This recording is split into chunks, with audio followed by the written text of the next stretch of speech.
Hi friends, ఈరోజైతే మేము పొలం వచ్చాము. పొలం వచ్చాక అక్కడ పక్కన స్కూల్ ఉంది. స్కూల్ దగ్గర అయితే చెట్లు ఉన్నాయండి. ఏంటి ఇంత పెద్ద చెట్టు అని చూస్తున్నారా? చెట్టు అయితే దాని కాయలు చెప్తే మీరు నమ్మరు. ఈ చెట్టు పేరు వచ్చేసి గులాబ్ జామకాయ చెట్టు అని మార్కెట్లో అమ్ముతారు కదా, గులాబ్ జామ్ చెట్లు అనమాట.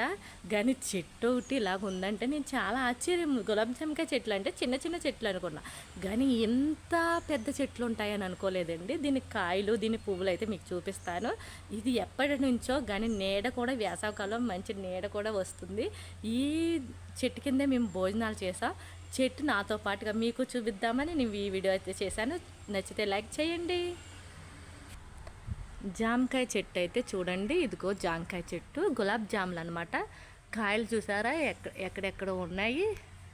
జామకాయ చెట్టు చూస్తే మరీ విచిత్రమండి. ఎంతేసి కాయలు అయితే బోళ్ళు ఉన్నాయి అన్నమాట. చూసారా, రొబ్బలకి చాలా కాయలు అయితే ఉన్నాయి చూడండి. నేనే ఆశ్చర్యపోయా ఇంత చెట్టు ఉంటుందని. ఇది మళ్ళీ ఇట్లాగే కాకుండా ఈ జాంకాయ చెట్టు నరుక్కోకుండా డాబాలో నుంచి కూడా పెట్టారు చూడండి. డాబా పైన కూడా జామ చెట్టే, గులాబ్ జామ్ చెట్టే. కాయలు కనపడుతున్నాయా ఫ్రెండ్స్? మీకైతే మంచి చెట్టు అయితే చూపించేస్తాను. వేసవకాలంలో ఇలాంటి చెట్లు చూస్తే చాలా ఆనందంగా ఉంటుంది. మేమైతే ఈ గాలి కూడా పీల్చుకుంటున్నాము.